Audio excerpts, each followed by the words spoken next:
Welcome back. Mothers tend to get a lot of the props for their role in the family, but what about us? What about the dads? It is equally as important to acknowledge men and the job they do, and I'm serious about that, even though I sounded a little sarcastic. Here to help us with that is Dr. Rachel Daigle with Daigle Professional Services, Counseling Services. Hello. Hi. Glad to be here. Yes, it is a big thing. We do hear a lot of times men are bashed in the media or wherever, you know, more so than women.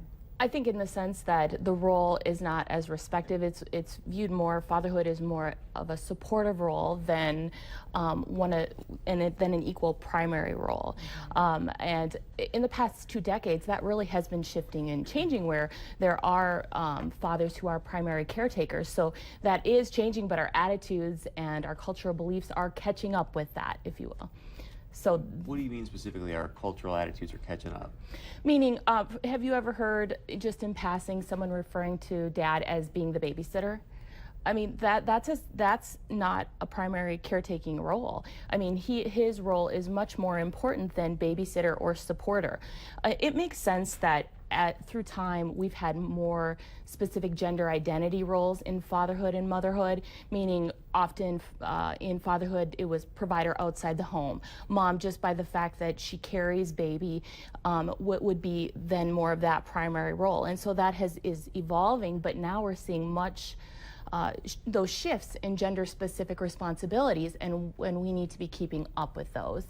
And I don't want it to be a burden, but more of an attitude and a shift and change in a movement in the attitude. Does that make sense? Mm-hmm. Because it comes from a very specific place, and it served a purpose, and it has served a purpose.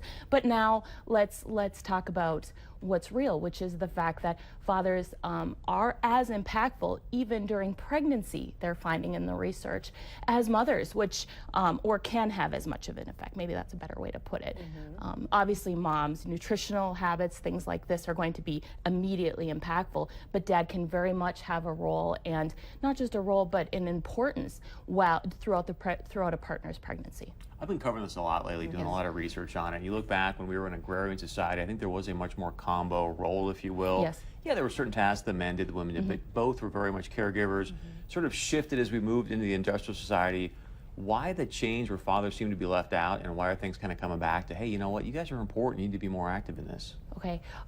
Why the shift in the change? I think I'm just going to refer back to the idea that mothers are working outside the home as well, and so with things becoming more equal in terms of provider roles, then that again begs the question: okay, how can fathers be as much of a primary caretaker as mothers? Again, it's not so specific, so we can broaden that definition. Is that at all helpful? And I think a big part too why you see it shifting back is you look at the research, 71% of kids that drop out fatherless, 70% of teens pregnancy drop out, 83% of incarceration rates, don't have dads. I mean, it's staggering, the stats. I think people are seeing that and going, hey, I got to step up here. Is that true? It is. The research is saying that fathers who care, primarily caretake for their, or are one of the primary caretakers for their children, have better language skills in later life, early and later life. They're talking sooner.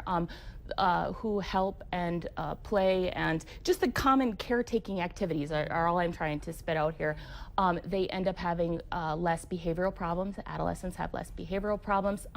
Daughters tend to take fewer risk-taking sexual behaviors. Not sure why it's daughters, but that was Paul Rayburn was where a lot of that research comes from, as well as Michael Lamb. He's a big advocate for fatherhood research as well. Much more on this topic when we come back. Stay close.